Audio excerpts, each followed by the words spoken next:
August 17 இன்னைக்கு அண்ணன் திருமா விடுதலை சிறுத்தைகள் கட்சி தலைவர் அண்ணன் திருமாவோட பிறந்த நாள் இன்னைக்கு.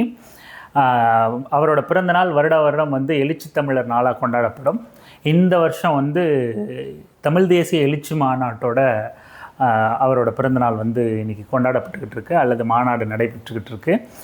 நாமளும் நம்ம சார்பாக அரசியல் வெங்காயம் பார்வையாளர்கள் சார்பாக அண்ணன் திருமாவுக்கு பிறந்தநாள் வாழ்த்துக்களை பகிர்ந்துக்கலாம். அவருக்கு வாழ்த்து சொல்கிற வயசு இல்லை, இருந்தாலும் இது ஒரு விஷ் தானே, அதை பகிர்ந்துக்கிறோம். இப்போ மாநாட்டுக்கு வருவோம். மாநாடு இன்னும் முழுமையாக நம்ம பார்க்க வேண்டியது இருக்குது. ஏன்னா மாநாடு பார்க்கும்போது எது மேடை எது பார்வையாளர்கள் அமரக்கூடிய இடம் அப்படின்னே தெரியல. ஒட்டு மொத்தமாக பெரிய மக்கள் கடல் திரண்டு வந்த மாதிரி இருக்குது. அந்த மாநாட்டு திடலை பார்க்கும்போது மேடையிலிருந்து பார்வையாளர்கள் மன்றம் வரைக்கும் சரிசமமாக இருக்குது. எங்கு பார்த்தாலும் தலைகளே இருக்குது. கட்டுக்கு அடங்காத அல்லது கட்டுப்படுத்த முடியாத சிறுத்தைகள் கூட்டம். அங்கே தேர்தல் முடிஞ்ச உடனே விடுதலை சிறுத்தைகள் கட்சி வாக்கு பெருமளவில் வேறு கட்சிக்கு மாறிடுச்சு, தமிழக வெற்றி கழகத்துக்கு போயிடுச்சு, விசிகா பின்னாடி தலித்துகள் இல்லை, அப்படி இப்படின்னு விடுதலை சிறுத்தைகள் கட்சியினரே பெரும்பாலும் வெளியேறிட்டாங்க, சின்ன பசங்கள்லாம் அவங்க பின்னாடி இல்லை அப்படின்னு அப்படியான வாடகை வாயை பேசிகிட்டு இருந்தவங்கெல்லாம் இந்த மாநாட்டோட திடலை பார்த்தா அவங்களுக்கு புரியும். கட்டுக்கடங்காத கூட்டம், கட்டுப்படுத்த முடியாத கூட்டம். இன்னும் சொல்ல போனால் விடுதலை சிறுத்தைகள் கட்சி மாநாட்டை அவங்களோட சாதனையை அவங்களே முறியடிக்கிற மாதிரியான மாநாடாக இந்த மாநாடு அமைஞ்சிருக்கு. ஏன்னா வழக்கமாக குறைஞ்சபட்சம் மேடையாவது தெரியும், ஆனால் திரும்ப பேசுகிறதையாவது நம்ம டிவிலையாவது பார்க்க முடியும். இன்றைக்கி பெரும்பாலும் லைவில் பார்க்கும்போது கேமரா வைக்க கூட இடம் விடாமல், மொத்தமாக அவரை முன்னாடி இருந்து அவர் ஃபேஸ் ஷாட்டை பார்க்க முடியாமல் டாப் ஆங்கிள்லேருந்து ட்ரோன் ஷாட்டும் பேக் ஷாட்டும் தான் கேமராவிலே காட்டிக்கிட்டு இருக்காங்க. சுத்தமாக மேடைக்கும் பார்வையாளர் மன்றத்துக்கும் வித்தியாசமே தெரியல. அந்த அளவுக்கு கட்டுக்கடங்காத, கட்டுப்படுத்த முடியாத சிறுத்தைகள் கூட்டம், சிறுத்தைகள் கடல் அப்படிங்கிற மாதிரி, உளுந்தூர் பேட்டையா இல்லை சிறுத்தைகள் கடலா அப்படிங்கிற மாதிரி வித்தியாசம் தெரியாத அளவுக்கு கட்டுப்படுத்த முடியாத சிறுத்தைகள் கூட்டம். அந்த அளவுக்கு மாநாடு மிகப்பெரிய அளவில் எழுச்சிகரமாக நடந்திருக்கு. சிறுத்தைகளோட பலம் மீண்டும் ஒரு முறை தமிழ்நாட்டு அரசியல் களத்துக்கும் இந்திய அரசியல் களத்துக்கும் நிரூபிக்கப்பட்டிருக்கு. மிக வெற்றிகரமான மாநாடு. நம்ம இன்னொரு விஷயத்தையும் இதில் பதிவு பண்ண வேண்டியதாக இருக்குது. சிறுத்தைகள் மாநாடு தொடங்கினதில் முதல் கொண்டே மாநாடு நடக்கிறதுனால அங்கே இருக்கிற பள்ளி கல்லூரிகளுக்கு, கல்வி நிறுவனங்களுக்கு விடுமுறை அப்படிங்கிற செய்தியை தூவுற மாதிரி தூவி அது பெரிய விவாதமாகணும். ஏன் நீங்கள் மாநாடு நடத்தினா கல்வி நிறுவனங்களுக்கு விடுமுறை அளிக்கணும் அப்படிங்கிற மாதிரி ஒரு சலசலப்பை உண்டாக்கணும் அப்படின்னு ஊடகங்கள்லாம் முயற்சி பண்ணாங்க. விடுதலை சிறுத்தைகள் கட்சிக்கு எதிர் சக்திகள் முயற்சி பண்ணாங்க. ஆனால் அது பெரிய விவாதமாக மாறலை, விசிகாவுக்கு சாதகமாக. ஏன்னா அப்பேற்பட்ட கூட்டம் வரும், முன்னெச்சரிக்கை நடவடிக்கை அது சரிதான் அப்படிங்கிற மாதிரி தான் எல்லாரும் ஏற்றுக்கிட்டாங்க. இன்றைக்கி மேடையோட கூட்டத்தை பார்த்தாலும் அது புரியும். அதன் பிறகு எடுப்புலேயே சீமானை போட்டு வெளுத்து விட்டார் அண்ணன் திருமா. எங்கப்பா வெளுத்து விட்டார், நாங்கள் பார்த்துக்கிட்டு இருந்தோமே அப்படின்னா, மாநாடு தொடங்கினதுலேருந்து மாநாடோட கட்டமைப்பு அமைப்பு எல்லாமே சீமான செருப்பு கொண்டு அடிக்கிற மாதிரி தான் இருக்குது. தமிழ் தேசிய மாநாடு அப்படின்னாலே இங்கே திமுகவை எதிர்த்து பேசுறது தான் அப்படின்னு இத்தனை ஆண்டு காலம், 15 ஆண்டுகளாக வெறும் திமுக வெறுப்பு, திமுக எதிர்ப்பு, அல்லது மாடு வளர்க்குறது, விவசாயம் பார்க்கறது, இதுதான் தமிழ் தேசியம் அப்படின்னு இங்கே இருக்கிற இளைஞர்களை ஏமாற்றி வச்சிருந்த சீமானை தமிழ் தேசியம்னா என்ன அப்படின்னு தொடர்ச்சியாக நான் திரும்ப பேசிக்கிட்டு இருக்காரு. ஆனால் ஒரு மாநாடு போட்டு அப்படியே சும்மா பலார்னு கன்னத்தில் அறையிற மாதிரி எதிரிகளுக்கு அரைஞ்சி, சங்கிகளோட சக நண்பர்களுக்கு அரைஞ்சி காட்டி, உண்மையான தமிழ் தேசியம்னா இதுதான், நாம் இந்தியாவுக்குள்ளே பேசுகிற தமிழ் தேசியம் மாநில சுயாட்சி சார்ந்தது, மொழிவழி தேசிய இனங்களோட உரிமை சார்ந்தது, மாநில உரிமையை வலியுறுத்தக்கூடியது, இந்தி திணிப்புக்கு எதிரானது, இந்துத்துவ திணிப்புக்கு எதிரானது, இந்துத்துவத்துக்கு எதிரானது, சனாதனத்துக்கு எதிரானது அப்படின்னு இந்தியாவுக்குள்ள அம்பேத்கரோட அரசமைப்பு சட்டத்தை ஏற்றுக்கிட்ட தமிழ் தேசியத்தை நாங்கள் பேசுகிறோம். அது மட்டும் இல்லாமல் ஈழத்தில் தனி ஈழம் வேணும் அப்படிங்கிற அந்த தமிழ் தேசியத்தை அங்கீகரிக்கிறோம். அதற்காக எங்களோட குரல் எப்பொழுதும் தொடர்ந்து வலுவாக ஒலிக்கும் அப்படிங்கிறதையும் அதை வலியுறுத்தியும் முழக்கங்கள் முழக்கங்கள் அங்கே இட்டார். அது மட்டும் இல்லாமல் தனியீழம் வேணும் அப்படிங்கிறத முழக்கம் மட்டும் இல்லாமல், இந்த மாநில சுயாட்சி அப்படிங்கிற முழக்கம் மட்டும் இல்லாமல், தந்தை பெரியார் ஏதோ தமிழ் தேசியத்துக்கு எதிரானவர் அப்படிங்கிற 15 ஆண்டு கால பிரச்சாரத்தை இந்த மாநாட்டை தொடர்ச்சியாக அவர் உடைச்சிட்டு வந்திருக்காரு. இந்த மாநாட்டின் மூலமாக மிக பிரம்மாண்டமாக தமிழ் தேசியம்னா தந்தை பெரியாரோட கருத்தியலும் உள்ளடக்கியது தான்.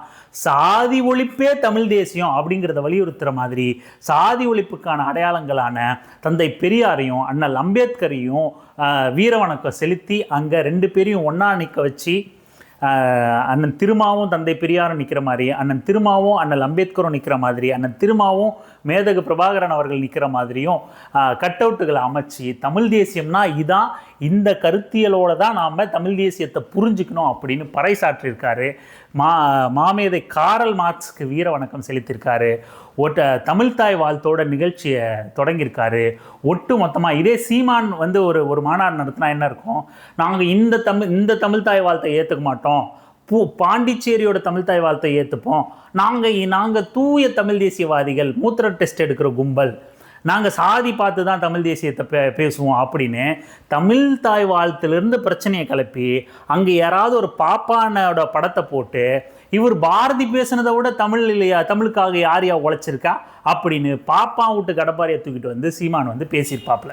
மொத்தத்தில் தமிழ் தேசியம்னா என்ன, நாம் எதுக்காக தமிழ் தேசியம் பேசுகிறோம், ஈழத்தில் பேசப்படுற வலியுறுத்தப்படுற தமிழ் தேசியம்னா என்ன, தமிழ்நாட்டில் நம்ம என்ன தமிழ் தேசியத்தை வலியுறுத்துகிறோம் அரசமைப்பு சட்டத்துக்கு உட்பட்டு அப்படின்னு ஒரு தேர்தல் கட்சியாக எப்படி தமிழ் தேசியம் பேச முடியும், இயக்க அரசியல்வாதிகள் பேசக்கூடிய தமிழ் தேசியத்துக்கும் தேர்தல் கட்சியாக பேசக்கூடிய தமிழ் தேசியத்துக்கும் உள்ள வித்தியாசங்கள் என்ன, வேறுபாடுகள் என்ன அப்படிங்கிறத புட்டு வச்சிருக்காரு அண்ணன் திருமா. சீமானா இருந்தால் என்ன நடந்திருக்கும்னு உங்களுக்கே தெரியும். தமிழ் தேசியத்தை தமிழ்தாய் வாழ்த்தை மாற்றினதுலேருந்து பார்ப்பனர்களை கூட்டு வந்து தமிழ் தேசியர்களாக அடையாளப்படுத்த முயற்சி பண்ணுறது வரைக்கும் அத்தனையும் பார்ப்பன RSS லாபிக்காக மட்டுமே சீமான் நடத்திருந்தால் அந்த மாநாடு நடந்திருக்கும். அந்த சீமானெல்லாம் கொண்டு வந்து நம்ம இதோட கம்பேர் பண்ணக்கூடாது, ஒரு புரிதலுக்காக. ஏன்னா 15 ஆண்டு கால பொய் பிரச்சாரம் நடைபெற்றிருக்கு இங்கே தமிழ்நாட்டுக்குள்ள. தமிழ் தேசியத்துக்கு எதிரான பொய் பிரச்சாரம், அவதூறு, தந்தை பெரியார் தமிழ் தேசியத்துக்கு எதிராகவும் தமிழர்களுக்கு எதிரானவர்களாகவும் சித்தரித்த விஷயம், இப்படின்னு பல விஷயம் வந்து 15 ஆண்டுகளாக நடந்திருக்கு. இது தாண்டா தமிழ் தேசியம் அப்படின்னு ஒரு மாநாடு நடத்தி தெளிவாக இளைஞர்கள்கிட்ட கொண்டு போய் சேர்த்திருக்கார் அண்ணன் திருமா. இந்த மாநாட்டில் இன்னும் பல நிறைகள் இருக்குது, சில குறைகள் இருக்குது, அதெல்லாம் நம்ம பேசணும். இன்னும் முழுமையாக பார்த்துட்டு இன்னும் விரிவாக அதனோட தீர்மானங்கள் குறித்தும் அங்கே வீரவணக்கம் செலுத்தப்பட்டவர்கள் குறித்தும் இதெல்லாம் குறித்து கொஞ்சம் விரிவாக இன்னொரு பதிவில் நம்ம பேசுவோம். இப்போ மேலோட்டமாக ஒரு சின்ன கன்சர்ன், இது நம்ம கடைபிடிக்கணும் அப்படின்னா அந்த விஷயத்த சொல்லலாம்னு நினைக்கிறேன். கட்டுக்கடங்காத கூட்டம் தான், கடல் போல் கூட்டம் தான், சிறுத்தைகள் தலையாகத்தான் காணப்படுது அப்படின்னாலும் கூட, சிறுத்தைகளோட பலம் நிரூபிக்கப்பட்டிருக்கு அப்படின்னாலும் கூட, சிறுத்தைகளோட கட்டுப்பாடு இங்கே கேள்விக்குள்ளாக்கப்பட்டுக்கிட்டு இருக்கு. கட்டுப்பாடு, ஒழுக்கம், அமைப்பாக இருக்கிறது, தலைமையோட ஒற்றை சொல்லுக்கு கட்டுப்படுறது அப்படிங்கிறதெல்லாம் வந்து சிறுத்தைகள் இன்னும் தீவிரமாக கடைபிடிக்கணும். அங்கே தலைவர் மேடையில் பேசக்கூட நிற்க இடம் கொடுக்காம அவரையும் பொதுமக்களாக பார்வையாளரோட பார்வையாளராக மாற்றி நின்று தடுமாறி பேசுகிற அளவுக்கு அவரை இக்கட்டான சூழலில் ஒரு பேருரை, தமிழ் தேசிய மாநாடு அவரோட பேருரையை நாங்கள்லாம் எதிர்பார்த்துக்கிட்டு இருக்கோம். ஆனால் அவரை முழுமையாக விவரமாக பேச விடாமல் சிறுத்தைகள் இப்படியான நெருக்கடிக்கு உள்ளாக்குனது வருத்தம் அளிக்கக்கூடிய விஷயந்தான். ஆனால் இதை இன்னொரு பாசிட்டிவாகவும் நம்ம பார்க்க வேண்டியதாக இருக்குது. இப்போ விஜய் போன்றவர்கள் வந்து பெரிய திரை பிரபலத்தை வந்து அப்படியே வெளியே வராமல், மக்கள்கிட்ட தொடர்பு இல்லாமல் அப்படியே காப்பாற்றி இந்த மாதிரி கூட்டத்தை பின்னாடி திரட்டுறாங்க. அதாவது தங்களை பெருசாக வெளிப்படுத்திக்காமல், பத்திரிகையாளர் சந்திப்பை நடத்தாமல், பிரச்சனைகள் குறித்து பேசாமல், தினந்தோறும் மக்களோட இணைஞ்சு இல்லாமல் அவங்களோட அந்த மாசை குறைய விடாமல் அப்படியே மக்களை பின்னாடி அலைய விடுற வேலையை பண்ணுவாங்க. கிட்டத்தட்ட 25 ஆண்டுகளுக்கு மேலாக மக்கள்கிட்டயே பயணிச்சுக்கிட்டு இருக்கிற அண்ணன் திருமா, மக்கள் களத்திலேயே பிரச்சனைகள்லேயே போராடிக்கிட்டு இருக்கிற, மக்கள்கிட்டயே பயணம் பண்ணிக்கிட்டு இருக்கிற அண்ணன் திருமா 2 மணி நேரம், 3 மணி நேரம், 4 மணி நேரம் உறக்கத்தை தாண்டி மீதி அத்தனை நேரமும் மக்கள்கிட்ட தான் அவர் இருக்கார் அப்படின்னு, லைவ்ல தான் அவர் இருக்கார் அப்படின்னு இருந்த போதிலும் கூட 25 ஆண்டுகளுக்கும் மேலான அரசியல் பயணம், மக்கள் பயணம், களப்பயணம் அப்படின்னு இருந்தும் கூட இப்படி இளைஞர்களை, மக்களை, பொதுமக்களை வசீகரித்து இன்னமும் அவரை அவ்வளவு சூழ்ந்து நெருக்கக்கூடிய அளவுக்கு இன்னமும் வசீகரத்தோட ஒரு தலைவர் வச்சிருக்காரு அப்படின்னா அது எப்படி சாத்தியம் அப்படின்னே புரியல. ஒரு மிகப்பெரிய சினிமா, பெரிய விஜய் மாதிரி ஆக்ஷன் படங்கள் நடித்து பஞ்சு வசனம் பேசி, பஞ்ச் டைலாக் பேசி இப்படியெல்லாம் கூட்டம் கூடி அந்த மாதம் அப்படியே கேரி பண்ணக்கூடிய தலைவர் இல்லை. மக்கள்கிட்ட ஒரு சாதாரண எளிய மனிதனாக வந்து ஒரு இயக்கத்துக்கு தலைமை ஏற்று களப்பணி அறிவை பகிர்ந்துக்கிறது, மக்களை அமைப்பாக்க தொடர்ந்து பிரச்சாரம் பண்ணுறது, இதை பண்ணியே இப்பேற்பட்ட கூட்டத்தை தன் பின்னாடி ஒரு வசீகரமான ஒரு தலைவராக இருக்க முடியும் அப்படிங்கிறது வியப்பினும் வியப்புக்குரிய ஒரு விஷயமாக தான் இருக்குது. நூற்றாண்டுக்கான ஒரு தலைவன் அண்ணன் திருமாவுக்கு இது திருமாவுக்கு மட்டுமே இப்படி அமையும் அப்படின்னு தான் நம்ம பார்க்க வேண்டியதாக இருக்குது. என்னதான் நம்ம பாசிட்டிவாக பார்த்தாலும் சிறுத்தைகள் மேலும் கட்டுப்பாட்டுக்குள் வரணும், ஒரு குடையின் கீழ் அடங்கணும், ஒரு சொல்லுக்கு அடங்கணும். ஏன்னா ஒரு பேருரை நிகழ வேண்டிய ஒரு தருணம். நாங்கள்லாம் காவலோடு காத்துக்கிட்டு இருக்கோம். 1 மணி நேரம், 1.5 மணி நேரம், 2 மணி நேரம் பேசுவார் அப்படின்னு எதிர்பார்த்துக்கிட்டு இருந்த சூழலில் அவர் நிற்கவே அங்கே மேடையில் முடியாத சூழலில் அந்த மாநாடு நிறைவுற்று கிளம்பியிருக்கார் அப்படிங்கிறது மிகப்பெரிய நெரிசல், ஸ்டாம்பேடு நிகழக்கூடிய அபாயம் இருந்ததுனால அவர் சீக்கிரமாகவே முடிச்சுட்டு கிளம்பிட்டார். சிறுத்தைகள் மீண்டும் சொல்கிறோம், சிறுத்தைகள் இன்னும் கட்டுப்பாட்டுக்குள்ளே வரணும். தமிழ் தேசிய மாநாடு மிகப்பெரிய வெற்றி அடைஞ்சிருக்கு. வெல்லட்டும் தமிழீழம், வெல்க தமிழ். நன்றி.